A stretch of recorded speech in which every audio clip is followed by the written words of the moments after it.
तो हेलो बच्चों, आप सभी का स्वागत है आज के इस नए वीडियो में नए टॉपिक के साथ। बच्चों, आज के इस वीडियो में हम लोग जैव विकास के अंतर्गत बच्चों उत्परिवर्तनवाद यानी कि म्यूटेशन थ्योरी के बारे में संपूर्ण जानकारी आपको बड़ी आसानी से देने वाले हैं।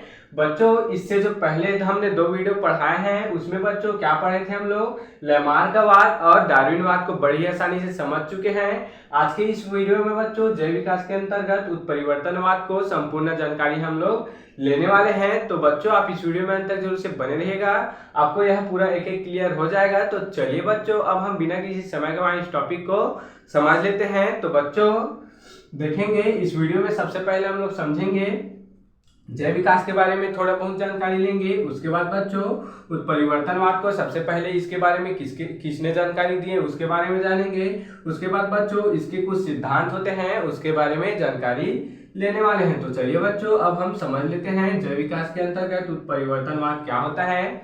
तो बच्चों जैव विकास क्या होता है इसको ही सबसे पहले समझेंगे। तो बच्चों जैव विकास यानी कि बच्चों जीवों में होने वाला विकास ही क्या कहलाता है। बच्चों जैव विकास कहलाता है यानी कि बच्चों जो जीवों के शरीर में जो विकास हो जाता है, यानी कि उनकी जो संरचना होती है वह जटिलता से बन जाता है। यानी कि बच्चों जो सरल संरचना होती है उससे जटिल संरचना में क्या हो जाती है बच्चों, परिवर्तन हो जाती है। वही क्या कहलाता है बच्चों, जैव विकास कहलाता है, यानी कि बच्चों ऑर्गेनिक एवोल्यूशन कहलाता है। तो बच्चों आज हम लोग इसके अंतर्गत उत्परिवर्तनवाद को समझेंगे और इसके सिद्धांत को भी समझेंगे।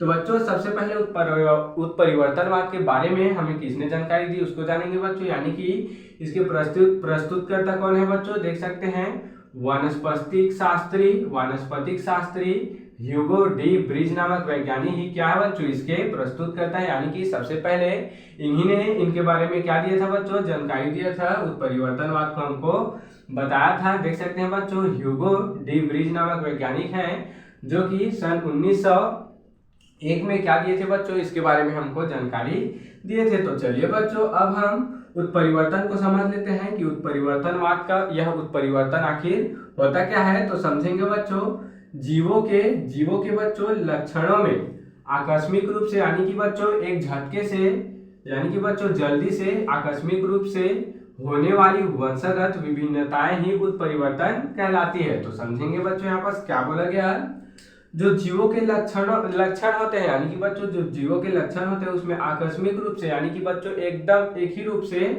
क्या होती है बच्चों, होने वाली वंशगत विभिन्नताएं ही क्या कहलाती है बच्चों, उत्परिवर्तन कहलाती है। यानी कि बच्चों जो पीढ़ी दर पीढ़ी जो विभिन्नताएं उसमें उत्पन्न होती है यही क्या कहलाती है बच्चों, उत्परिवर्तन कहलाती है।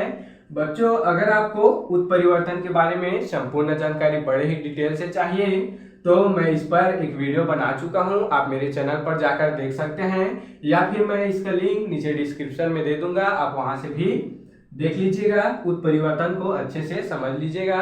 अब बच्चों आगे हम लोग क्या समझने वाले हैं, उत्परिवर्तन के सिद्धांत को समझते हैं कि यह आखिर क्या, उत्परिवर्तन के आखिर क्या क्या सिद्धांत दिए हैं ह्यूगो डी ब्रिज नामक वैज्ञानिक ने, क्या क्या इसके सिद्धांत दिए हैं इसको हम लोग समझते हैं। तो बच्चों पहला देख सकते हैं नए जीव जंतुओं की उत्पत्ति उत्परिवर्तन के कारण ही क्या होता है बच्चों, संभव होता है। तो समझने का प्रयास करेंगे। यहाँ पर जो नए जीव जाति होते हैं, यानी कि बच्चों जो नए पीढ़ी के जो जीव जाति होते हैं उसकी उत्पत्ति बच्चों उत्परिवर्तन के कारण ही संभव होता है। यानी कि बच्चों उत्परिवर्तन की क्रिया के कारण ही क्या होता है बच्चों, नई जीव जातियों का जो है संभव होता है। यानी कि बच्चों नई जीव जातियों का उत्पत्ति उत्परिवर्तन के कारण ही संभव होता है या फिर इसी के कारण ही होता है। दूसरा समझेंगे बच्चों यह निश्चित नहीं होता है, समझेंगे बच्चों यह जो उत्परिवर्तन होता है यह क्रिया निश्चित नहीं होता है, लाभदायक हानिकारक व निरर्थक हो सकता है। यानी कि बच्चों यह जो उत्परिवर्तन की क्रिया होता है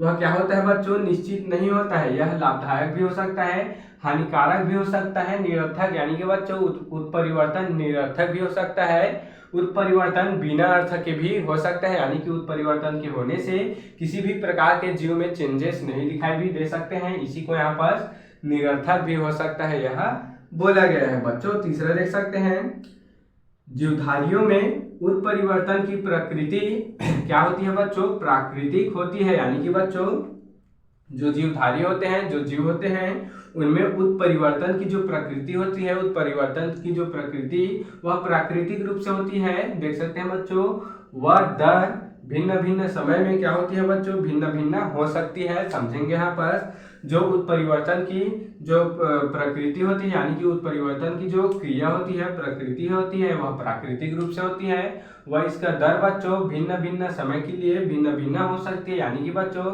यह उत्परिवर्तन होने की जो दर है वह अलग अलग समय के लिए क्या हो सकती है बच्चों, अलग अलग हो सकती है। चौथा देख सकते हैं बच्चों यहाँ पर एक जनक या पूर्वज जाति से एक साथ कई जातियां उत्पन्न हो सकती है। तो समझेंगे बच्चों यहाँ पर क्या बोला गया है, एक जनक से या फिर पूर्वज से बच्चों क्या हो सकती है बच्चों, एक साथ कई जातियों का उत्पन्न, यानी कि बच्चों एक साथ कई जातियां उत्पन्न हो सकती है। समझेंगे बच्चों यहाँ पर एक ही जनक से या फिर पूर्वज से बच्चों जो पीढ़ी दर पीढ़ी चली आ रही होती है, उसके जो पूर्वज होते हैं, तो बच्चों एक ही जनक या फिर पूर्वज से क्या होती है बच्चों, एक ही पूर्वज की जाति से एक साथ कई जातियां उत्पन्न हो सकती है, यानी कि बच्चों कई सारे जीव जातियां उत्पन्न हो सकती है। पांचवा देखेंगे बच्चों,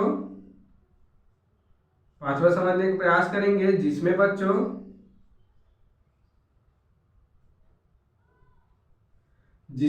उत्परिवर्तन का पहला लक्षण प्रदर्शित होता है, उत्परिवर्ती कहलाता है। समझेंगे बच्चों जिस जीव में उत्परिवर्तन का पहला लक्षण प्रदर्शित होता है, यानी कि बच्चों उत्परिवर्तन सबसे पहले जिस जीव में होता है वह क्या कहलाता है बच्चों, उत्परिवर्ती जीव कहलाता है। तो बच्चों इस प्रकार से हमने बड़ी आसानी से जैव विकास के अंतर्गत उत्परिवर्तनवाद को भी समझ लिया है।